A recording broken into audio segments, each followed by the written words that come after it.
Good morning, Internet fans. It's Ryan Perry with Simple Biz Support. Today is Wednesday, therefore it's Social Media Wednesday, February 18th, 2015.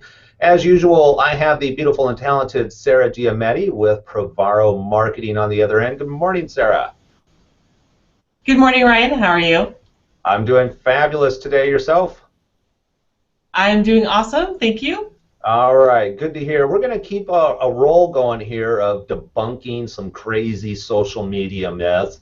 And one of them that I'm sure you hear a lot of because you wanted to talk about it is the fact that it's impossible to justify social media from kind of like from an ROI. Geez, there's no real way to tell if people interact, if they actually click on stuff. I have no way if they actually go to my website. There's just really no tracking when it comes to social media, and it seems to be like it's all I can do is just brand myself on there, but I don't really know if I'm generating sales. So let's debunk that, and we've got some simple tools today that we're going to share with you, and we've actually got one tip that you can take away and start using right away to track the effectiveness of social media. We do. And so I do hear it all the time. How do you track social media? There are numerous ways to track it, but first and foremost, you need to figure out what your goal is. What are you trying to accomplish with social media? Because that'll tell you what numbers to track. Obviously, what you're ultimately trying to hope for is sales. And so conversions is probably one of the most important numbers to track. And we might get into, I think we're going to get into that next week about how to really set up a landing page and drive conversions. But conversions are a great way to to track to see how your social media is working. And a conversion can be a number of things. It could be they signed up for a white paper, they bought a product, they clicked the call now button and actually called you. So you need to figure out, what's most important. But even more basic than that, we can start really simply in tracking, are people interacting with your content? Are they clicking your links? Are they going to your website? Are they looking at things? So starting even just from the basics of, are you getting anything out of the efforts that you're doing? And so that's kind of where we're going to focus today, is where to find if people are even engaging and it's driving traffic to your website, or if they're looking at the content that you're posting on social media. Those are the things we're going to kind of look at today. Right, and just a quick update, if you will. We've talked a lot, maybe not a lot, but a few times I know for sure. We've actually showed you in Facebook how you can actually see the analytics and go through the analytics. Twitter has its own analytics that'll tell you right within that specific social media what your posts are doing. And I think Facebook's got really good information. You simply need to go in and look at it, and maybe that can be a conversation for a future episode, is actually going through the Google Analytics, the Facebook Analytics, and just kind of dive in really deep and kind of give people an idea of what to look at. But since we've talked about that today, we're going to talk about some other tools beyond that that will actually let us know if people are clicking through to your website. One of the easy ones is Google Analytics. Everybody should have Google Analytics set up on their website. So how can we tell or justify or really know if somebody clicks over here on Facebook that they really landed over here on my website? So to go back a second, if you don't have Google Analytics on your website, and you don't, or you don't know if you have Google Analytics on your website, call your web developer. It's probably there. If you've got a stand-up web developer, they just automatically put tracking on your website because the information is so important. Once you have access to that, and your web developer can help you with that, or your marketing person, I have access to analytics for all of my clients. But you can go into your analytics account, and there is a section in there, which I can do a screen share here in a second, where you can go into social and see how many people have, they call it referral, so how many people have been referred to your website from a certain social media platform. So this is something that you can, it's a really quick and easy go, okay, only 5 people have come in the last month, or 90 people have come in the last month. So that'll show you really quick and dirty, not specifically what content's working, but at least that something is working for you that's driving traffic to your website. Right. And I don't think we need to go into the details of how you look at it. That might be another future conversation. Um, so yeah, we can tell, but that's kind of a generic, whatever. From a campaign point of view, let's say I actually have, I always love using examples. You have a dentist. I love dentists. You have a dentist, and they are saying, hey, I need new patients, and in order to get that new patient, I'm gonna give them a coupon. But in order for them to get this coupon, they need to click here, here, and here, or maybe just here and here, in order to get that coupon so I can track it. So how would we set up a program like that? It depends on which platform you're using, but you would start off with, and it starts off in your website. So you start off with a landing page on your website because you want them to sign up. So you don't want to just give them the coupon. You would need to get some sort of information from them. So Right. it would be ideal. And just to clarify, a landing page or a squeeze page, what exactly is that? Because we're not just going to send them to the home page. Otherwise, we're pushing our social traffic into the same page that a lot of other people are going to, and it's hard to extrapolate where people came from. Right. So a landing page or squeeze page, kind of the same, is a special page on your website that is designed very specifically for one action. It has no navigation whatsoever. It has one goal for the person to sign up for whatever you are offering. And so you want to drive them to that page. And the reason it has no navigation is you don't want them to get distracted. And so, yeah, you're not sending them to a general services page. You're sending them to a special page that is saying, sign up for free coupons and newsletter, whatever you have on there. And if they sign up for it, that's the conversion. And so that's the way to track if it's working, is seeing how many people sign up for it. And then when you backtrack into social media promoting it, the campaign you're running, if you're doing boosted posts or an ad campaign to drive people that traffic, the analytics built into the social media platforms, especially Facebook and Twitter for the ad campaigns, that the analytics will tell you how many people how many people saw the ad, maybe how many page likes you got from it, and how many people clicked through to the end URL that you were sending them to.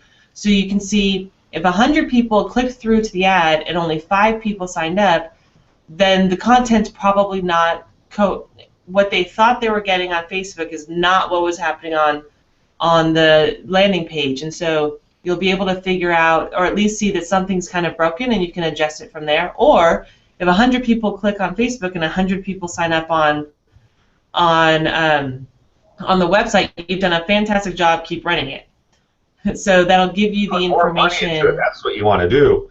Yeah, if you're getting 100% conversion, throw money at it. But then you can also become. Yeah, I was going to say, just the idea, just to kind of make it really simple for people, is that if you have a page on your website that has zero visibility from the public, that is, nobody knows it's there, nobody knows it exists, doesn't show up in the menu, you're not advertising it anywhere else except for one place, and that's through this Facebook ad, you know the only traffic that's landing on this page has to come from this traffic. If we look at this traffic and we can go, hey, I got 100 people that click through on this ad, we should be able to go into our Google Analytics on this page now and go, okay, I see 100 people landed on the page. How long did they spend there? What was the next action? We need to have another action so that we know if the message on the page is effective. That action is, hey, we want to send you this information. We just need to know what name and email address to send it to. Fill out name, email, click here. That is another number. I sent 100 people to the website, 100 people showed up, and 30 people clicked through to get the coupon. Now the next thing you need to measure is how many people actually followed up with the coupon, and out of that 30, if 3 showed up, you got to go, okay, I got 3 people out of this ad that generated 100. If this ad cost me $50 and I got 3 customers out of it, that's good. Over time, we should be able to double that money, put $100 in, and the number should follow through that we're going to double the output, which is 6 customers on the other end. That is a simple and easy way. It's really not that difficult, promise, to track conversion. The hard part is getting the right message all the way through so that you're getting that conversion at the end. Right. And another, and even simpler than that, if you just want to start from the basics of, are people clicking on your content? Are you doing videos, writing blog posts that, and you want to see if people are going to it? So obviously the blog post lives on your website. Your videos can live either on YouTube or you can embed them into Facebook. If they're embedded on Facebook, you're going to be able to see views and everything like that. But for a great example for this is these videos that Ryan and I do live on Ryan's social media channels. So I leverage it by embedding the YouTube video into my blog posts so that I can drive traffic to my blog post. People can still see the video, but because the views track over to Ryan's YouTube channel, not mine. And so this is my way to generate traffic and still utilize this the video that we're creating. So a quick and dirty way that I track this is I use shortened links. So I can use you can use either Bitly or Google shortened links or shortened URLs, and so then I can have just real quick, without having to dig into my analytics, how many people went to this blog post. I can look at an entire list of links that I've tracked and go, okay, well I sent 22 people clicked on it. That was a really good, that worked really well from Facebook and Twitter, and you can, you know you're only using it in one or two places, so you can kind of track, and it has analytics, especially the Google one, which is what I've been using lately over Bitly. It tells me how many people from Twitter clicked on it, how many people from Facebook clicked on it, so then I know which one works better. Okay, perfect. And I'm glad you led into that because we got about 3 minutes left. So can you bring up a screen share? And this is the takeaway that as a business owner we want to share with you. If you're not using shortened links, we're going to actually show you how to use them and what the benefit is. And again, this is a real easy way. If Google Analytics kind of scare you, way too much information, this is an easy way. Now the key thing is only use this link in one area so that you know, okay, this link I use for Facebook, use a separate link for LinkedIn, use a separate link for Twitter, so that you can see what the engagement is in different platforms. Go ahead, Sarah. Well, you don't actually need to use it. For these, you can use them in multiple platforms. So here's my list, because I'm signed into my Google account. And so here's a list of my last 10 links that I've done. And you can see, the details haven't come in, the one I did about an hour ago for this, but the one on February 4th had 22 visits. And if we click on details here, oops, I'm clicking on the wrong screen. Sorry. If we click on details, it tells me where they came from. So, 86% is unknown. Thanks, Google. You think you should know that. But I can see at least, a decent chunk of it came from Facebook. It tells me the browsers that they came from, the countries they came from, and what platforms they were using. My guess is the other chunk of this was probably Twitter, because that's where I was using it. But it's interesting that it didn't come through. So you can still have the... Do you know if... I wonder if some of this information is blocked when people logged into their account? It's possible. That's where the unknown comes from. And that's where if you really... Yeah, I was going to say, if you really want detailed information, having a separate shortener for each channel, then you know for sure this is Twitter, this is Facebook. But I didn't realize the analytics on this one were as detailed as they were. Right. So yeah, so this is a really easy, simple way for real quick to see how content is working. And I think for business owner, if you're just starting to get into paying attention to your analytics, this is a really quick, easy way to get started. And then as you get used to this, you can see data, then you can start delving more into the analytics on the platforms, and then getting into your website Google Analytics, which has a ton of information and can be very overwhelming when you're not used to it. So this is a quick way to go, okay, this content worked, this one didn't work so much, so let's not really use that type of content anymore. And this will really help you with your content strategy as well to see what your audience is responding to. Right, and obviously not all campaigns, and keep your screen share on for me, please, but not all campaigns are going to perform. It's that 80-20 rule. You got to find out what 80% of your audience is looking for. and try and engage in that in order to get some high-level activity. But the reality is, it's like reading the stock market. It's going to go up and down. For those users who have never, didn't even know what a ULR, I don't know why I cannot say that today, shortener is, if they're logged into their Google account, where do they need to go in order to set up an account or start using this? So the Google URL shortener is really simple. It's GOO.GL. So just type. So you start trying to type in Google. You just put the dot in the wrong place and lose the E. Bitly is the same way. It's bit.ly. Okay, perfect. So go ahead, because we're out of time. no, I was just gonna say, so they're really easy to find. Or Bitly is kind of switched to bitly.com now, but Google's an easy one, GO.GL, and you just paste your URL in there, hit shorten URL, and it gives you the shortened URL. And then as data comes in, you can click on the details and find out what worked and what didn't. All right, perfect. With that, we're out of time.